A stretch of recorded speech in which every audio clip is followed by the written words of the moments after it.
Our faith.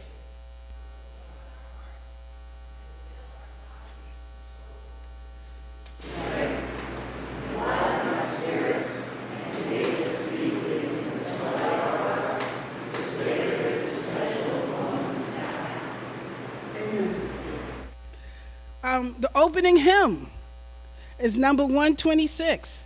And now you have to pay attention. No, no, no. You got a handout when you came in with the words. You didn't get a handout. Okay. There are some handouts. We'll get the handouts to you because there are different words. And the words which it's important to note were created by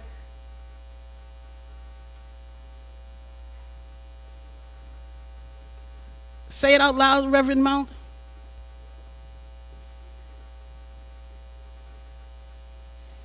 Chat.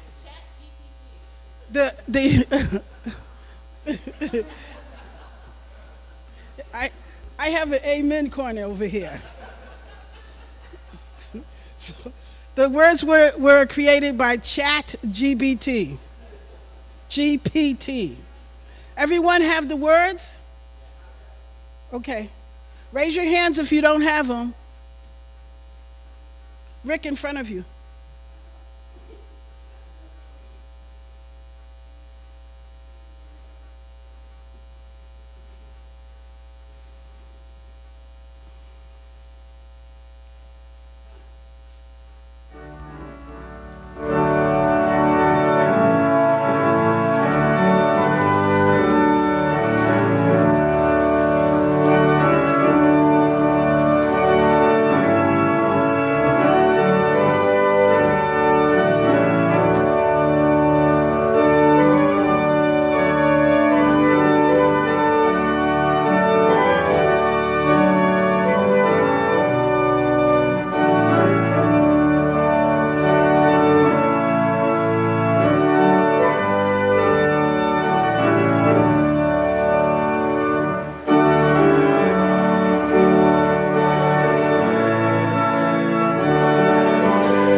Thank you. So, our wisdom story today comes from the storybook If I Had a Robot by Dan Yacarino. Now, rather than just reading you a book, I'm going to tell you a little bit about the book and then invite you to use your imagination with me. So, in this book, If I Had a Robot, there's a little kid. He's thinking about having to eat some vegetables that are not his favorite. And he wishes that he could have a robot who would eat his vegetables. And then he keeps dreaming. What if this robot could do his homework, practice piano for him, do all kinds of things he doesn't like to do? He thinks even bigger. What if this robot could protect him from bullies, or help him win a baseball game, even help him take over the entire universe? So, in that big imagination moment, I'm thinking of some questions. You might be too. Perhaps we could together for the next moment. What kinds of things might you like to have a robot to do for you? In this setting, it's a little harder for us to pass our ideas back and forth, but some things that people thought of in my congregation might resonate with you. Some folks said, I want a robot to do dishes. Some folks said, ooh, a robot that could clean the bathroom. A robot that might do my homework. A robot that could read me books out loud so that I don't have to when I'm busy doing something else, but I could do both. Some people thought bigger. What about a robot that would drive my car for me so I don't have to pay attention? What about a robot that could, I don't know, do my grocery shopping for me and make things just appear in the fridge? Lots of people had lots of ideas. You might have some of your own that you want to whisper to a neighbor or put in the chat. But right at the end of this book, there's another moment. The kid finds out whoever eats their vegetables also gets a piece of chocolate cake with their dinner. And suddenly he thinks, perhaps robots shouldn't do everything for me. That's a whole different question. The kid in this book, he loves eating chocolate cake. Wouldn't want to give that activity away to a robot for the world. So another question comes up for us. What would you be sad about if robots started doing so that you couldn't do it or didn't need to anymore? Well, in my congregation, this took a little thinking. Maybe for you too. We thought we might be sad if robots got to give and get hugs instead of us. If robots got to play outside.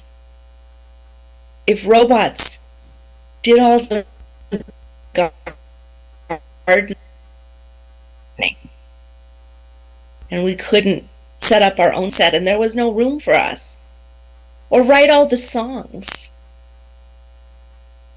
There are a lot of things that we don't just want someone else to do. That's not just work, but a labor of love. So wow.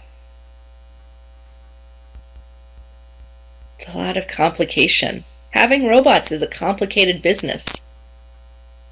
So today we're going to keep thinking about how robots and people share work and play. Maybe find some balance. But for this moment, thank you for wondering with me about such a big question.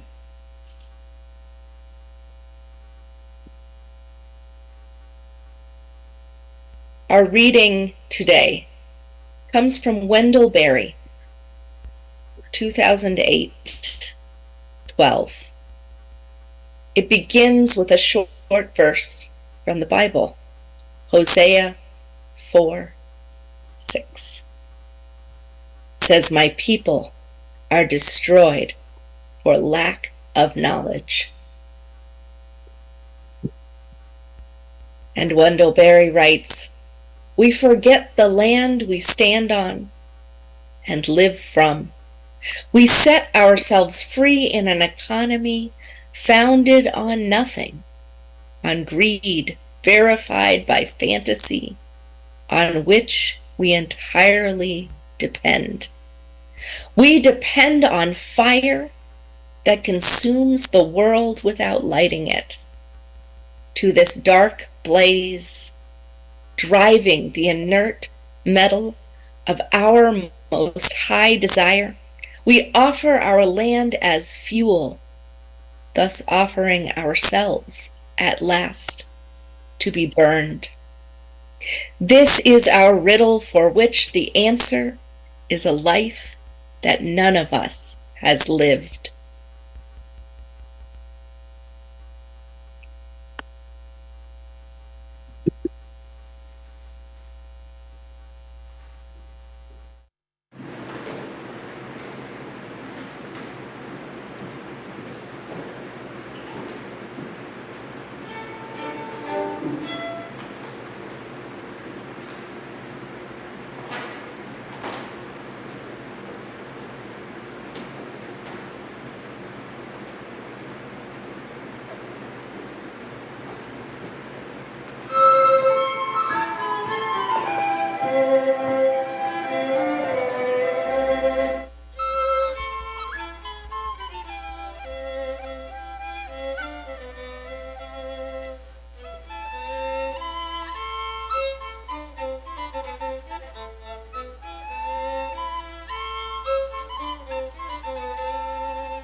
Thank you.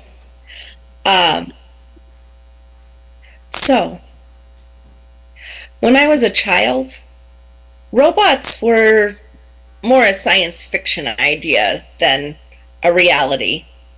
In 1998, you could buy a Furby, little hairy bird-like creature that would respond to your favorite Britney Spears tunes by saying, "Dance, dance," and then it would kind of rock back and forth. Uh, the Beastie Boys were landing boxy robots from space, literally made out of cardboard boxes painted silver, on the streets of Japan in their music videos for a dance-off. In TV shows and Sunday comics, we had these hopes for a Jetsons-like world with full-service robot maids, making lunch for your children, pressing your pants for work with a smile, robotically calm demeanor, no matter what was going on. But we imagined ourselves quite a ways off from that reality. And we come to today with vast improvements in functional robotics, the ability to make complex streams of factories function through a series of robotic actions that require very little human input. The limits of artificial intelligence, the ability to find and remix incredible amounts of data on the internet, lead us ever closer to having to grapple in really non-theoretical senses with defining what makes a creature sentient. What's the impact of those determinations? What happens if they come back positive? What's interesting for me is not so much the mechanics of the robotics themselves, though I will say I love a Boston Dynamics robot dance sequence as much as anyone else. And I think if you haven't had a chance to look them up on YouTube, you definitely should after the sermon. I like an acrobatic maneuver on BattleBots as much as anyone. I'm interested, though, in what this intense focus on creating things that can create for us says about us as people. What our choices for interaction with robotics and artificial intelligence may be pointing us toward as needs for our ethical and moral development in this world, with nature, with one another, with a future in which we may find sentience rather unlike our own.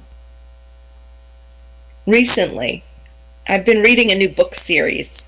It's called the Monk and Robot series. The first one is Psalm for the Wild-Built. And it imagines a future in which one day robots woke up, became self-aware, questioned their purpose, and whether what they were doing for humans was truly improving us, making our society better, making us more purposeful, more kind. Following the discussions that have been happening recently about advancements in AI creative production, the issues around copyright raised by art generators like DALL-E, it's spelled like Wall-E from the movie, an image creator and Dream. I'm hearing questions asked by teachers, by librarians, ministers, creatives. What does it mean to live with artificial intelligence like ChatGPT, who wrote the words for this morning's hymn, like Google Bard, UChat? Robotics, artificial intelligence language generators that are able to create essays and poetic responses to prompts much faster than any human, and with a reasonable competence that might even grammatically exceed the average high schooler. Their critical thinking skills still lag. But it calls into question what our purpose in life might be. If we don't have to, we need to think, what do we need to make or do in order to live a good life? Not a life filled with materials, but a life which feels good. How do we want to be? What makes us feel fulfilled? Expands our minds, fulfills our hopes, opens our hearts to humanity and to the world. What happens if the things we must do to live are taken over by machines? And suddenly perhaps, we have free time, unstructured time, How do we shift as individuals? How must our society change? There's no single question here. What's the problem with artificial intelligence and with robots? Or what's the benefit? They're multitudinous. There are so many problems and benefits. And this sermon can't even scrape the surface. What I can offer you are a few observations to begin the conversation, because I think it's a conversation that has to begin and continue and be ongoing.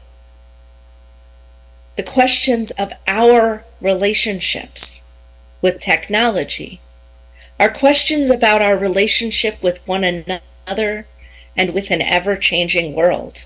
They're real and pressing, now and for years to come. And something fascinating to me is that thousands of years ago, we were already engaging this question. Now, some of you might be going, what?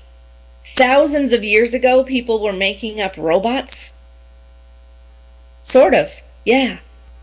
Rabbis and Jewish folk storytellers were wrestling with really similar questions through the use of the allegory of the golem.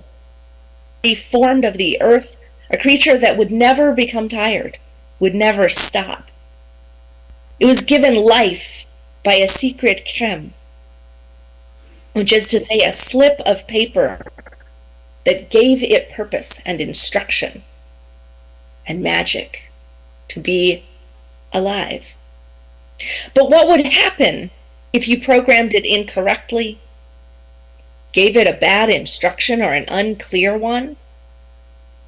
What happens if the programmer was suddenly incapacitated or called away and no one was there to stop the golem? From children's books to folk tales, these are hilarious to horror story. They beg the question. In one, the golem is given a simple purpose: make latkes, or Hanukkah is approaching. But when the girl who is assigned to watch over him gets distracted, the golem keeps shredding potatoes, keeps mincing onions, keeps frying them in oil, and the town is covered in a mountain of potato pancakes. It's funny more than it is a horror story in this case, for the town has a latke feast once they stop the golem. But you can think quite easily of how this might become a problem. It begs the question, because robots were not even a glimmer in the eye of science at the time that golem stories were being told. 6, 8, 9,000 years ago. So we ask what the golem allegory was intended to be for. Was the golem a worker? An animal helper? Someone with a mental disability or developmental delay? Were they enslaved people of other cultures, finding no benefit in thinking critically to intentionally assist beyond what they were asked? It's a bigger question, honestly, of artificial intelligence, because how we choose to use robotic helpers says something about who we are, what we value, and how we might treat any other being we see as below or other in our society. Because the line between who is real or sentient or deserving of protection and who is not is quite fine. There's a Star Trek episode that explores this in The Next Generation, The Making of a Man. Data an artificial intelligence android, is ordered by Starfleet to allow himself to be disassembled into his constituent parts. He doesn't want to. He tries to quit Starfleet in order to avoid what he sees as a dangerous order, destructive to his personhood. The person giving the order doesn't believe that Data, as an android, is as real as a person. He's a robot. It's a robot. And therefore not deserving. And the episode goes through what it says, not about Data, the android, but about us. What it says about humanity. If we are to be arbiters of sentience and personhood and the enoughness to be able to consent and withdraw consent and be used as work project. The golem, the android, the robot, the artificial intelligence, we must link them in our minds, for they also have things to tell us about our racism, about what we believe of disabled adults in our society, people whose disabilities make us think of them as different.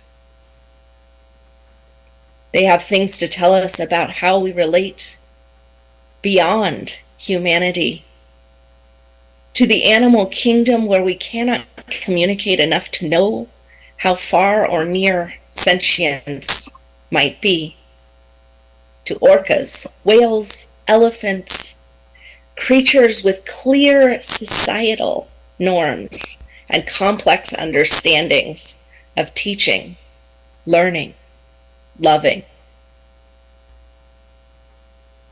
Artificial intelligence isn't just about a robot in a factory. It's about how we relate to the interdependent web.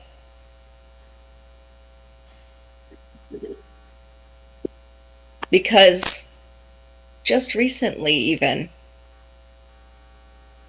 there are doubts. There begin to be doubts about where the line is coming.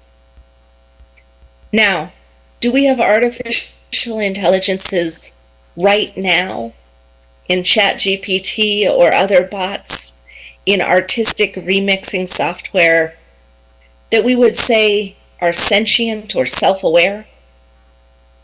Likely not. And yet, there's a story that was in the news last year about a scientist who had developed a language reflection software, a chatbot. The thing about chatbots is that they are learning and shaping themselves in reflection to human interaction.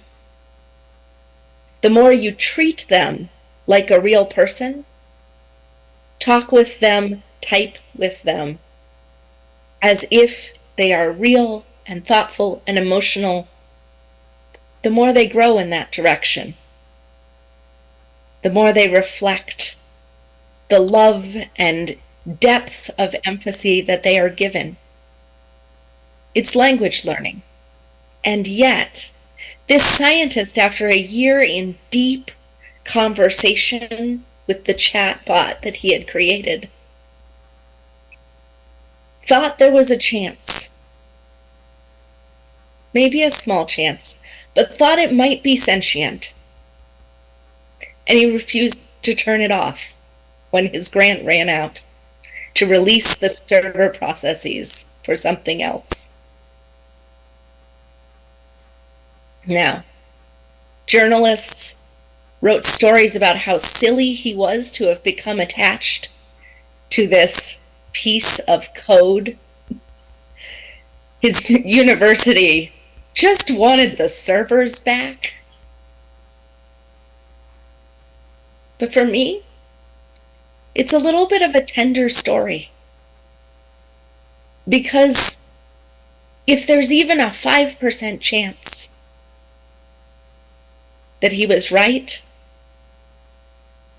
isn't it worth it to stop?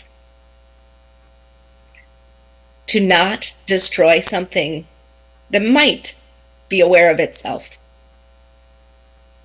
So good for him for stopping and thinking and empathizing, even if foolishly.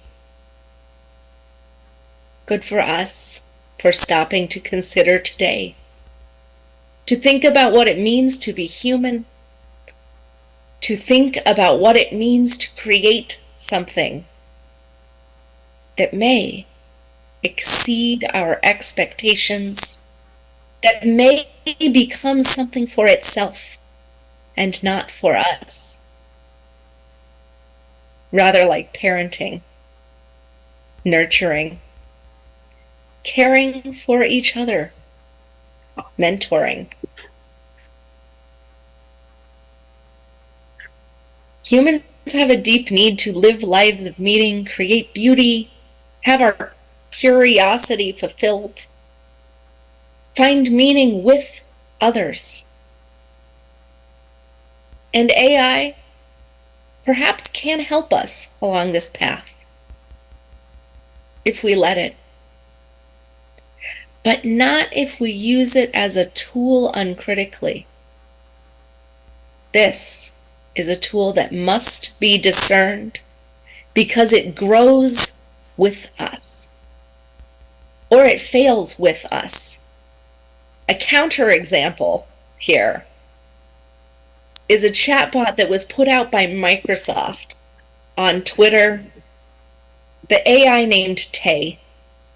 On March 23rd, 2016, Tay was launched, and over the course of less than 24 hours, sent out 96,000 tweets in conversation with human users of the Twitter platform.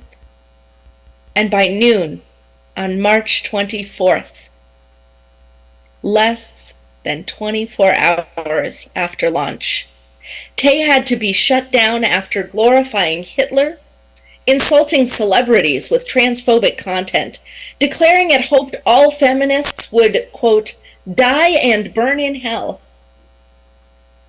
Tay had to be shut down because she was coded as she for the internet purposes. She had become a racist, porn-slinging, transphobic hatebot in less than 24 hours of interaction with the internet. Artificial intelligence grows and learns. And it's the GIGO principle. Garbage in, garbage out. If we treat it badly, it will learn to be worse and worse. And we will find ourselves reinforced by that content. If we feed it lies, it will give us lies. If we feed it trash, it will give us trash. And it will expand upon those. Whatever we put into the systems onto the internet has a real impact on learning for robots as well as for humans. And it's the only thing that robot intelligence can learn from. Since they have no bodies to be out in the real world on their own, our prejudices can become amplified and surreal, like a growing, mutating slime from a 1950s horror film. Even with our best intentions, it's dangerous to use artificial intelligence to find patterns, serve likable content through our algorithms, because our prejudices run through a mill that has no critical thinking skills or ability to oppose and argue against our worst impulses, our stereotypes, our assumptions. They create feedback loops, and they make us worse for having been through the spin cycle with them. New technologies, ChatGPT or DALL-E, They learn by viewing data they're fed by researchers, or that they find from the breadth of the internet to scrape and remix. They put it together in new syntax, use paraphrase similes, make it unrecognizable as the original elements that they were scooped from. And so they plagiarize. Whether it's an act of cheating is a question, but it lifts materials and moves them around. It makes it hard to find people and be in accountable relationship with them or what has been said. It amplifies problematic content. Many of you have probably seen this when YouTube or Facebook algorithms send you things on purpose to make you mad. Or if you go on YouTube to ask, I'm not sure about a new vaccine. I wonder what kind of research was done.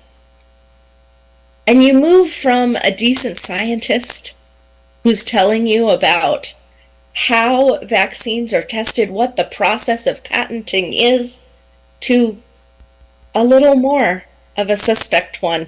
And pretty soon you've moved from people who question vaccine safety to a swirling vortex of QAnon conspiracy theories, to young men finding their red pill societies and asking whether the government is secretly harboring lizard people, and you're not quite sure how we got there. But it's the algorithm, we say. It's the algorithm. That algorithm is intended to keep you watching. It does so by raising your adrenaline, making it feel urgent to be on there. And it's a problem. It's a problem. Artificial intelligence can't push back. Artificial intelligence will never tell you that Andrew Tate or Trump are a problem for you to keep listening to without fact checking. They're designed to make you want to keep interacting with them. And we don't want to keep interacting with people who have strong boundaries and critical thinking. And AI does not have critical thinking. AI, in fact, has no intentions, only what we put in. When I asked ChatGPT to engage in a task it didn't know how to complete, to write a poem without rhyme, it gave me a poem and all the endings rhymed. And I said, that's not what I asked for. And it argued with me, flat out lied to me. This poem contains no intentional rhymes. I went, yes, it does. Are you lying? And it said, as an AI language model, I do not have the intentions or the ability to lie. But AI will tell you things that aren't true because it remixes language and it has no intention. It's right about that part. And this is true so far of all of our artificial intelligences. They have no intention but what we put in them, the limits we set.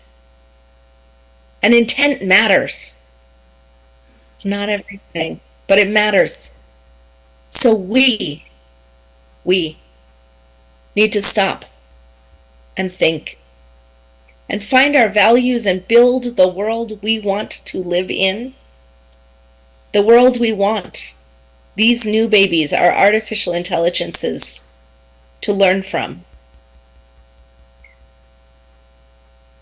So today, I hope you're thinking about artificial intelligence, about robotics, but more about growth and nurturing and mentoring Because humanity must, at this moment, claim our compassion and our intention and our best hopes and dreams. Because now is the moment we seek to give the golem our best instructions, to teach ourselves and one another how to act with compassion toward inanimate objects as well as animals and all manner of non-human life, and toward each other and those yet to come. The way forward is not to shun, but to find a way through that does not cost us our humanity, but grows and enhances it. I ask you today to live with exactly what the artificial intelligence told me it lacked: to live with intention. May it be so.